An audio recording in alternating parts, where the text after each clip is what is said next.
Hello and welcome back to Cyberpunk 2077 Part 5. If you missed the first 4 parts, I will link them above in the top right corner. In the last episode, we murdered gangs with Pan Am Palmer and obtained the blueprint of the biochip stuck in V's head. Well, now we're meeting up with Takamura because he knows someone who can get us an audience with Hanako Arasaka, Saburo's daughter. Oh, achievement number 6, let's get it. A man named Oda pulled up in the whip and Takamura introduced V, who began telling her story about what she saw in Arasaka Tower. Before she could finish though, Oda cut her off. He didn't want to hear what V had to say because anyone who knows what truly happened is bound to get hunted down by Arasaka, aka Oda's a bitch. Despite that though, Oda did provide Takamura and V with some useful information, that Hanako would be at the parade in Japantown very soon. V and Takamura go to see Wakako Akata, assuming that she might have plans for the parade. Wakako automatically has some cultural respect for Takamura, so she throws him the plans for free. But Takamura thinks, probably accurately, that she will ask them for a favor in the future. My pockets are empty. Me too, bro. Me too. V and Takamura split paths and Wakako calls V back regarding a totally unrelated mission. Apparently, a woman was murdered in cold blood a few years back and her murderer is getting out of jail and going free. Well, it's V's job to kill him for revenge. So V is sitting and waiting to tail the car he's in. The car finally pulls up and V begins to chase. Then, out of goddamn nowhere, the guy kicks V out of the car for failing to follow the SUV. I don't know about you guys, but that looked to me like I was perfectly close to that goddamn car. Get the fuck out, you're useless. What?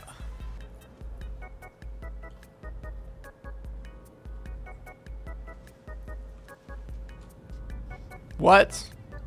Anyways, next thing you know, V is speaking to a mechanic named Claire about participating in races across the city. V agrees to be Claire's driver, and we wait for Claire to call back with the location of the first race.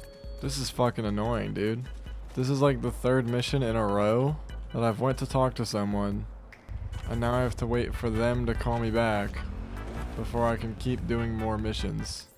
Remember in episode 3 when V and Judy discover a gang called the Voodoo Boys are involved with Silverhand's biochip? Well, the infamous Mr. Hands got V away to meet the head of the Voodoo Boys gang, and all she has to do is one mission. V is told to go find a man named Placide, who takes her to his office and asks her to jack into his hard drive so he can guide her through the operation. Placide guarantees that if V completes the mission, she will get a meeting with Brigitte, the leader of the Voodoo Boys. It's kind of funny that the leader of the Voodoo Boys is in fact a girl, but hey, we don't discriminate here on the Porky Person channel. V has to sneak into this abandoned mall and investigate a van which entered but never came out. This is the result of V's stealth mission.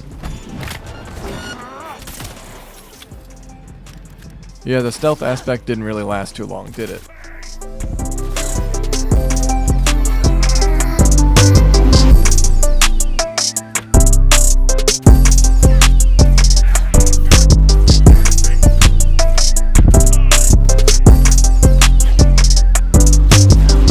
V finally reaches the van and jacks into it, looking for more information for Placide.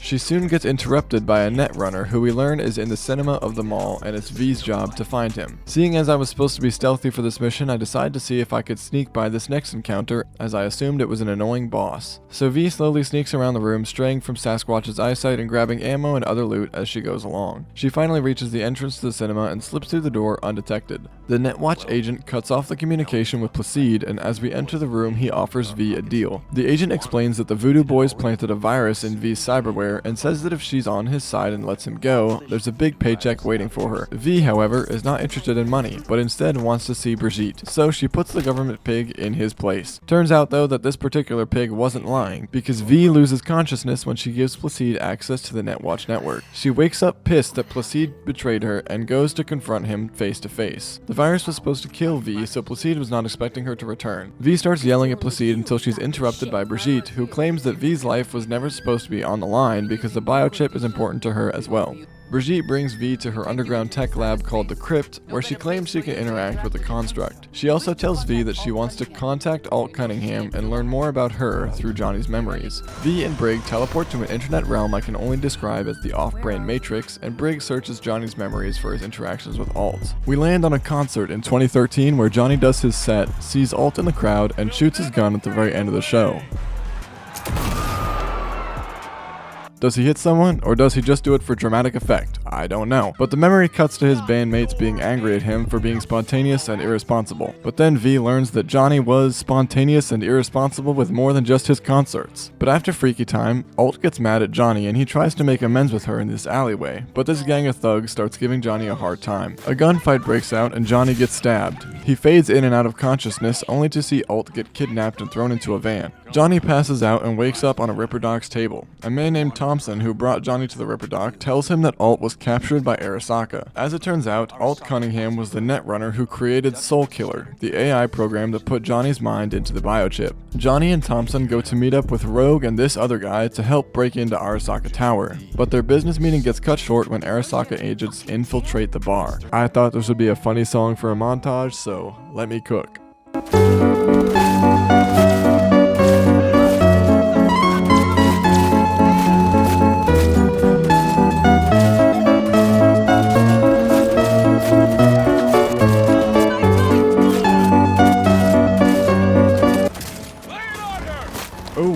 The squad escapes the bar, but then they get chased down by more Arasaka cars. I love Johnny's pistol so much. Johnny plans to play a concert outside of Arasaka Tower to create a distraction and break in. Well, Johnny's political fans started a riot outside Arasaka Tower, which was distracting enough for the gang to get inside.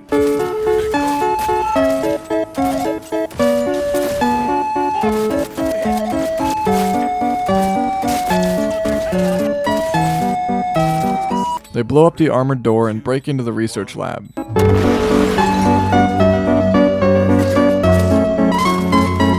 Johnny lets his rage get the best of him and introduces a doctor to his pole, despite him ominously saying not to disturb Alt. Alt ends up dying and Johnny crashes out at Thompson, who's recording the whole break-in. Rogue snaps Johnny out of it and the gang escapes. V and Johnny converse about what happened and Johnny claims that Alt isn't actually dead, but her consciousness escaped into the deep net. Brigitte then sends V into the deep net and talks to Alt, but Johnny takes over and tries to make amends. Alt says that she can only help V if she can get into Mikoshi, the data network which contains all of Arasaka's stolen personality engrams. V wakes from her trance and leaves the crypt. And wow, we are actually making a lot of achievements today. I can appreciate that. Johnny and V have a little conversation about what the next play is and what Johnny felt like while inside Mikoshi. Mikoshi felt, I don't know, like sleep? Worse things when they switch up your identity, and you never even know you've become someone else. V takes up a quest to start boxing people to get her fame up. She has to go through 4 boxing champions in different parts of the city in order to compete against the reigning champion. The fights begin with this asshole named Buck, who V makes quick work of.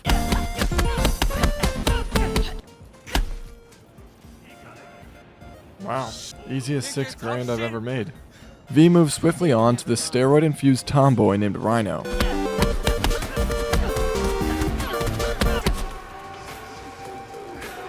Light to work. Calm down! You want fucking calm? Ah! She is on so many drugs. Next up, an irresponsible baby daddy named L. Caesar.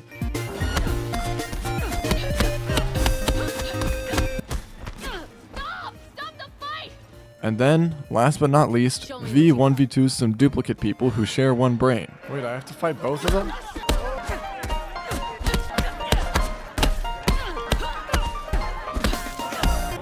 Damn, that was a lot easier than I thought. I give up! Which makes sense that they only have half a brain each because they're horrible at boxing. Finally, in preparation for the big leagues, V speaks to Victor. V offers to pay off her debt and Victor denies it, but V insists. While V is there though, she purchases new legs that are capable of double jumping and fire gorilla arms, which came highly recommended by my boy Slimy. Let me just say, this double jumping is massive. And with that, V is finally ready for the final battle against a jacked out machine of a man named Razor Hughes. V's coach says good luck, Brody, but since you're probably gonna high-key lose, you might as well get paid to throw the fight. V denies that bitch-made offer and gets into the ring with Razor. Victor comes over to V to give her a pep talk and tells her that Razor just had surgery on his abs and that hitting him there would hurt a lot. I did not think this fight would be this difficult, especially knowing the difficulty of the last fights, but I tried. Again. And again. And again. And again. And again.